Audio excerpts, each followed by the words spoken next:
The Starfield gameplay reveal is with us, and there's definitely some good in there, and there's also some bad, and I wanted to make a video giving my balanced thoughts on the good stuff and the stuff that I'm not so keen on.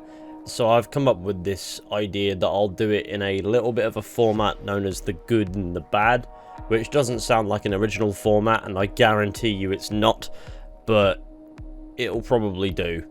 I don't want to put a polarizing title on things because I don't really want people to say that I'm being negative when I'm just giving my thoughts, even if at parts in that video or even half of that video I'm being positive. So I wanted something that can be both, can be taken as both, and can function as an easy format to give a balanced take on the Starfield gameplay reveal.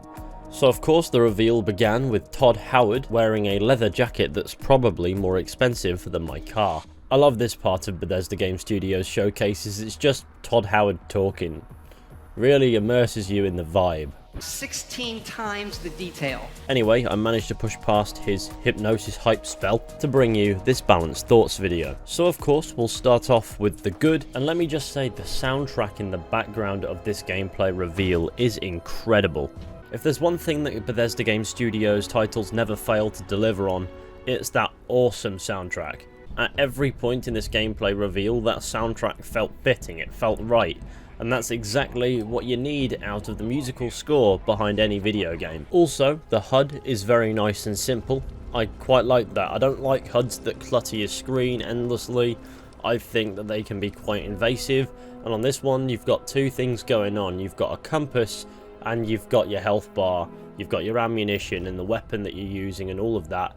And then you've got some extra HUD bits that rock up when they're needed, but when they're not needed they go away. I much prefer this to having something going on in each corner of the screen. It's just more efficient and allows more space for you seeing the actual game. Another definite positive talking point is this game appears to have plenty of world building. The gameplay reveal puts emphasis on that. It's a shame that the opening part of it doesn't sell it that well, but it's clearly there and there's care that's gone into this, and I am looking forward to that. There appears to be plenty of variety in world spaces, and they look deep and interesting and packed with lore in a lot of the areas showcased, which is pretty neat. The gameplay reveal shows us that this is a brand new lore-rich universe, and hearing the little pieces of lore tidbits really makes me look forward to exploring what Starfield has to offer exactly. I'm a sucker for good lore, and I like when there's a lot of environmental storytelling in that. So hopefully on that front Starfield can deliver. I feel like lore and world building is especially important in this sci-fi space exploration genre, because if it's not good or it's not there, then it can feel a little bit empty. And also considering this is an RPG, a rich universe full of lore and world building will make it easier to immerse yourself in it. But I feel like this is especially tricky as a genre because the old reliables will always reign supreme. So for the sake of longevity, I feel as if Starfield will need to be really quite special in that department. And from what's shown, Bethesda appear to have done a decent job on that front. Showing a fraction of that world building in a gameplay reveal trailer is a really good first step in showing that. So I really don't have any concerns there, as seeing all the aesthetic variety, world building and the lore that's been established in this trailer alone, even if it's just out of context, has really upped my, well, not my hopes, but it's definitely increased my faith in an aspect of sci-fi RPGs especially that I find is increasingly harder to get right. Character customization also looks deep and full of choices, although it's a little bit Mass Effect Andromeda. I like a good deep character customization in RPGs like this, because I'm going to be honest, you all know that I'm going to make the biggest abomination to science. You choose your background, your starting skills and all sorts, and it looks like there's a lot of depth there, and hopefully that applies to different gameplay opportunities and dialogue opportunities as it ordinarily would in RPGs, with skill checks and the like, which has been a thing in the past with Bethesda Game Studios titles as is. And then of course you upgrade your skill in trees as you go, and it wouldn't be a Bethesda game without that, would it? And that system looks pretty well organised and no deeper than it needs to be. Another huge positive is you can control your ship in flight, which is sick.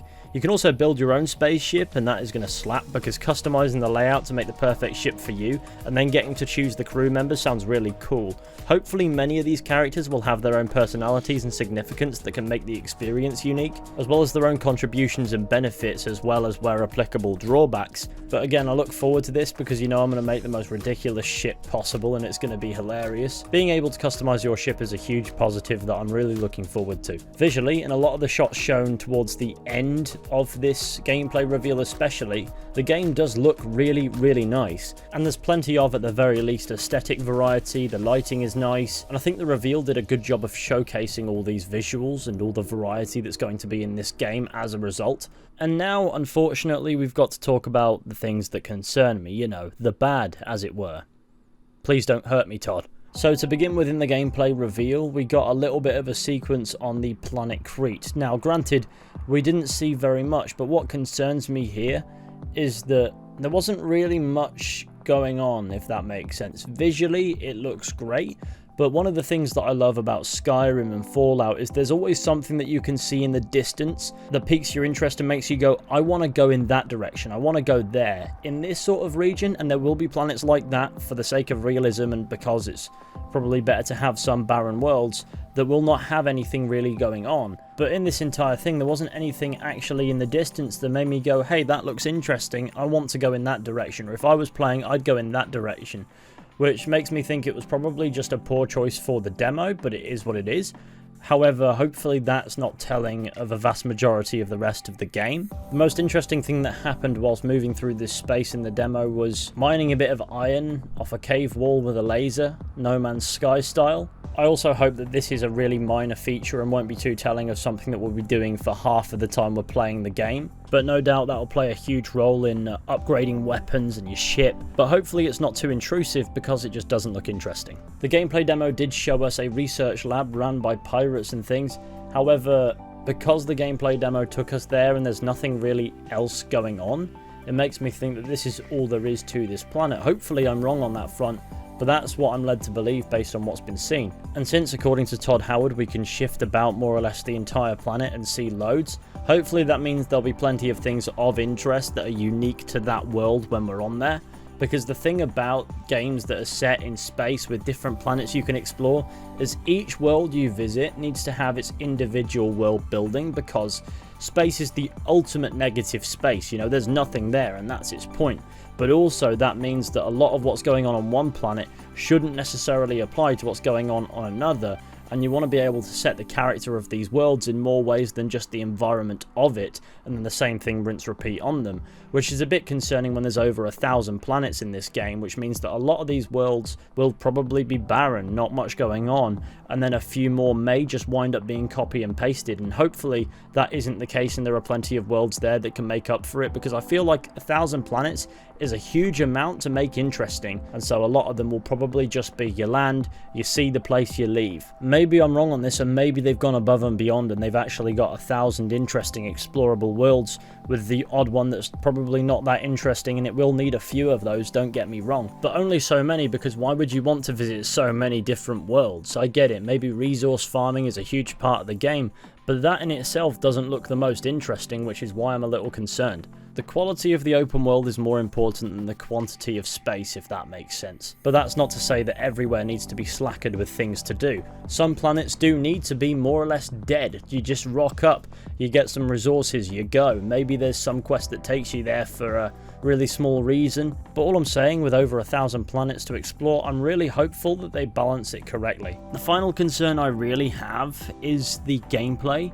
It looks a little bit stiff, the movement doesn't appear to flow very nicely, you know, it's typical Creation Engine stuff, but I feel like it could hold the game back. Though, to be fair, how it looks in a gameplay demo on YouTube versus how it plays when you're playing it are vastly different. There are improvements there, but it still looks a little bit jarring, if that makes sense. I understand the visual of it isn't the most important thing in the world, it's how it feels when you're playing it. Will it feel heavy? Will it feel stiff? Will it feel a little bit annoying? These are the big questions, I suppose, and it's something that's prominent in Fallout 4 and 76 really. It doesn't feel like the gameplay has really come far enough, but I suppose it's preserving that feel and how the game actually plays.